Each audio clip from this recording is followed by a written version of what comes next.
Get the latest weather, traffic, and news updates online at 560theanswer.com. Now, from the Signature Bank Studios. If you're looking for the latest news, insight into what it means, and the sharpest opinion, there's only one station in Chicago where you can turn, and it's this one. We're AM 560, The Answer.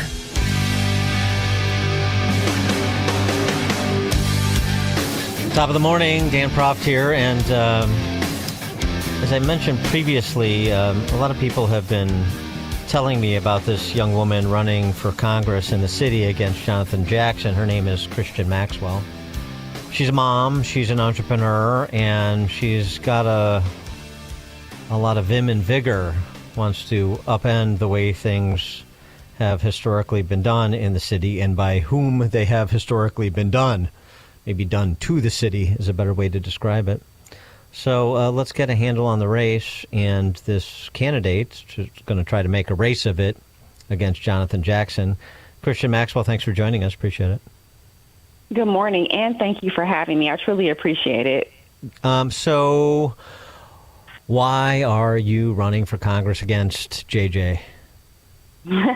I'm running for Congress against Jonathan Jackson. The biggest reason that I'm doing that is because when I look at the overall landscape of Congressional District 1, I see a massive gap in just overall attention to the district, from the Chicago-Cook County portions all the way out to the Kankakee part.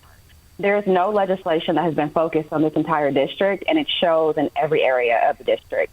Having a congressperson that's not going to do the bare minimum of at least looking to see how they can address the crime or address the overtaxation from the federal level, even sometimes to counteract what's happening inside of the state. These are all things that leave our district so vulnerable, and you can honestly see the lack of investment all throughout. So people they're just hurting in so many areas of the district for so many reasons, and if I could be a part of changing that, I would truly love the opportunity and the honor. So, I mean, it didn't seem like the district minded very much when it was Bobby Rush presiding over the situation that you, I think, accurately describe. And they haven't seemed to mind it much under Jonathan Jackson either. So why all of a sudden would they rise up against what they have become accustomed to? So when you have a district that has been under Democratic leadership for nearly a century, it just becomes the expectation. I've had so many people tell me that this is just not, it's not an area that people have thought could have a Republican candidate or even a Republican congressperson. So it's not something that they've ever really hoped for. I think also that people have become very much so desensitized to the lack of production, and they don't really see how a congressperson could actually help their life at this point, because there hasn't been much direct impact of Congress on Congressional District 1. But there's also just a lack of ingenuity when it comes to seeing how you can address things at the federal level that will actually impact the future of Congressional District 1. So I think that with a more young, youthful, and creative congressperson, you'll start to see the impact of Congress in a way that truly matters. I mean, give us a little bit of your personal story. I mean, just from your picture, you look quite young, but you're a mom of four and an entrepreneur. And so, I mean, and a UIC grad. I mean, give us the Christian Maxwell story. Yeah, for sure. So as you said, yes, I went to UIC, and I met my husband in college. So that expedites things a little bit as far as the family creation part. Yeah, all right. It gets you going quick. So we have 4 children ranging in age from 3-ish to 12 or to 13 now. And we went to college, and through that process, I always like to say that my husband really was one of the biggest catalysts for the person and woman that I am today. The level of refining that I have, a lot of it really did come through him. And also, I honestly got led to my being a Republican today because of my husband. I remember the first time that Trump won, I was one of those people who was just so confused. I was like, oh, my gosh, what does this mean? And I just remembered that, he had a friend that he knew voted for Trump. And I was like, aren't you upset? And he was like, no, I'm not. Why would I be upset? And I just sat there and I was so confused. But it opened my eyes to it's politics. It doesn't change who somebody is. It doesn't change their character unless they're vouching for some things that truly don't make sense. But it really was the beginning of me opening my eyes to how corrupt and just sometimes how disillusioned and tricked we are, especially as Black voters. That is something that I'm incredibly passionate about fighting against now, is the mental just imprisonment that a lot of black voters reside inside of. So breaking down those barriers is something I really want to work aggressively against, and that's one of the biggest obstacles I have in front of me in Congressional District 1. What does your husband do for a living? My husband is actually a police officer. Uh-oh. That's a perfect segue for this question about public safety, because you mentioned crime in Congressional District 1, and it's real. Yes. And so, I mean, not just CPD, or maybe he's a suburban police officer, I don't know, but not just, the South Side and the South suburbs, but also what's happening with federal law enforcement and that whole dynamic. Where do you come down as somebody running for federal office with respect to what Trump is doing, both to help big cities address domestic crime as well as international crime, in terms of immigration law? So the place where I stand on this is that Trump having to send in the National Guard is a sign of true decay. It's a sign of atrophy, and it's a sign of extreme neglect. The reason this has to be done is because there has been no interaction and there's been no willingness from Mayor Brandon or from Governor Pritzker to actually work with the federal government.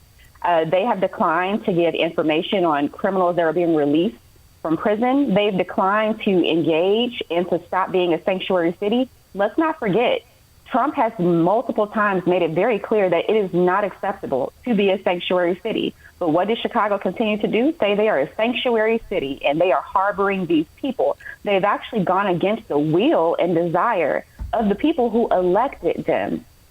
And then but now that they're petitioning to judges, and judges are becoming political activists and, ruling based on their personal desire as opposed to ruling based on the actual the rules that they should be looking at. Illinois has been hijacked, and now we need the National Guard. This shouldn't be the case, but it is, in order for the people and their voice and their desires to actually be respected. People deserve to be safe. Safety is such a basic need. It's a basic need, yet Democrat-ran cities all across the country never seem to deliver it. And so what's the feedback you get as you do campaign events and so forth from your potential constituents about BJ, about JB, and about these issues we're discussing that all fall under the umbrella of public safety? What do they like? What do they not like? Where are they at? Well, one of the funnier things is that whenever I say who I'm running against, I mention Jonathan Jackson, people will sometimes snatch my petition clipboard from me and immediately begin signing it. So that always cracks me up, because I know that a lot of people, they've never even seen this man come to their district. Never, ever. Jonathan is so content to simply just run in Chicago and to pop into a rainbow push event here and there. He does not do any true work, even in the district. He's just relying on those real traditional black Democrat voters, kind of like the black elite. He's not even really concerned with, black working class people. It's just truly relying on black elites to keep him in office. And that's just not acceptable for anybody in this district at this point. The other reception that I get quite often is people just saying, thank you for even trying to do this. And that's something that I always share to people in general, is that don't count yourself out from running for an office. Give it a try, because people are sometimes just waiting for somebody to get behind so they can actually help you fight your way through. I don't have every answer for how I'll be able to win this or continue, do this all the way. But I know that every day more and more of the picture is revealed to me. And I feel incredibly confident that we really do have a chance to go up against the machine of Jonathan Jackson, because his machine is old. I know that a lot of people, they look at this and they're like, oh, it's a D plus 28 or whatever it's considered. But Jonathan Jackson's entire mechanism for running a campaign is extremely old and dormant. And I don't mean him. I just mean the way he's going about doing it. He's not present. He doesn't actually have any personality, and he's not really committed to doing the work of getting to know his constituents. Yeah, he's certainly not going to command attention in a room. No, I've seen that act. And it's interesting too. So now Jesse Jr. is back, and he's running for Congress too. Apparently, if the people will have him, And so it does feel like sort of like cranking up the old machine with the two brothers. And I just wonder if, particularly, it's a predominantly a black congressional district, if, black residents under the age of 50 even have an appreciation for that history, and maybe black residents over the age of 50 are sort of tired of it and ready to turn the page. One thing I know for sure is that when I talk to a lot of black people who are around my age, I'm 35, so 35 to like the mid 40s, a lot of them see a lot of the, I don't want to say shortcomings of our parents, but we also see how our parents kind of missed it a little bit on their overall mindset towards a lot of concepts in life that did ultimately hold them back. We're not necessarily the generation, people that I know, we're not the generation of looking outside of ourselves for 100% of the blame on what we haven't accomplished in our own lives. So I do believe that those types of black people, I think that they will show up. I think that they will wake up, and that they'll be able to be willing to at least hear what I have to say about the revitalization of Congressional District 1, because they're homeowners too. Their children need to go to school in this district too, and they also need to be safe in this district too. So if they know and they can look at the fact that Jonathan Jackson is literally not doing the one job he's hired to do, which is to look at his district and then create legislation based on what's happening in his district that can also benefit America, if he's not willing to do that very basic task, then we have an inherent issue. This man is banking a $174,000 check, but also Illinoisans have to remind themselves, a congressional staff for a congressman costs you millions of dollars a year. So are they going to continue to foot the bill for a bunch of fluff jobs that have no benefit to Illinoisans and much less to Congressional District 1? That's going to be the question for them.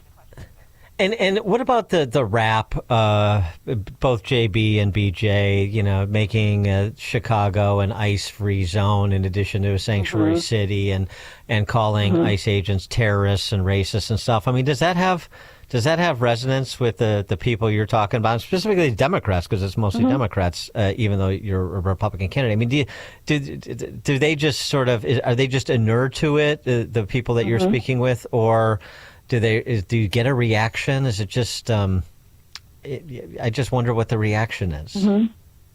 I think that black people a lot of us have been programmed to always protect marginalized groups.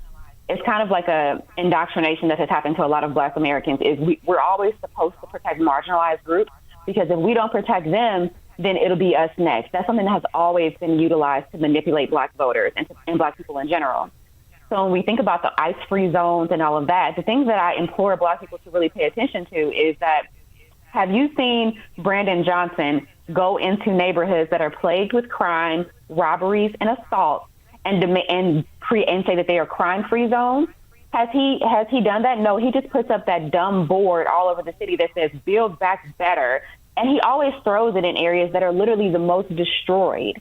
If you drive across the cities, those stupid "Build Back" boards, "Build Back Better," are in some of the worst areas that are literally struggling the most.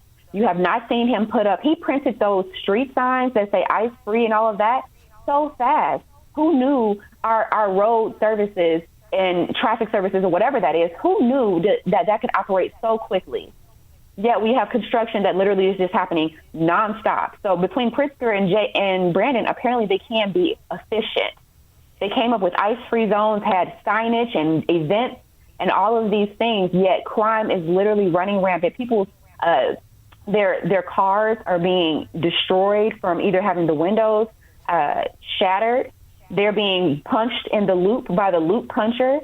I mean, we can't have a punch-free zone. It's like, why just ICE-free zones? Let's focus on other issues. What about tax-free zones? I mean, you can't even go downtown now without literally spending almost $100 on parking. I went to the Maggie Daley Park. I paid $35 to park in that ridiculous garage just to take my kids to that park, because it's not accessible for people who don't literally live right downtown. It's a privilege to go to the Maggie Daley Park, even though they make it seem like it's for all of us. It's not, because who can afford to pay $35 to park in a garage to go to a park? So there's so many things that Brandon Johnson could have dedicated his energy to But I do believe that he has he's very focused on keeping these people in our city, and I do not believe it's because of his goodwill. I think that it has some type of connection to criminality. I really do. I think he's very deeply committed to keeping a workforce, and I don't think it's his workforce. I think it's somebody else's workforce, and I think it's tied to the fentanyl and all these other issues that we see plaguing the city. I think that he's in the pocket of somebody, and it really is sad to see the way he's willing to push Chicagoans and their safety and their needs aside in order to prioritize whoever's controlling him, because this behavior just does not make sense.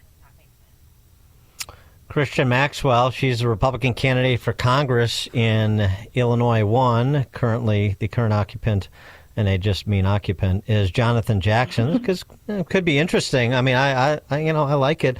ChristianMaxwellForCongress.com. ChristianMaxwellForCongress.com is her campaign website to find more information, to volunteer, to do all those things. Christian Maxwell, thanks for joining us so much, and good luck with your candidacy. Appreciate it.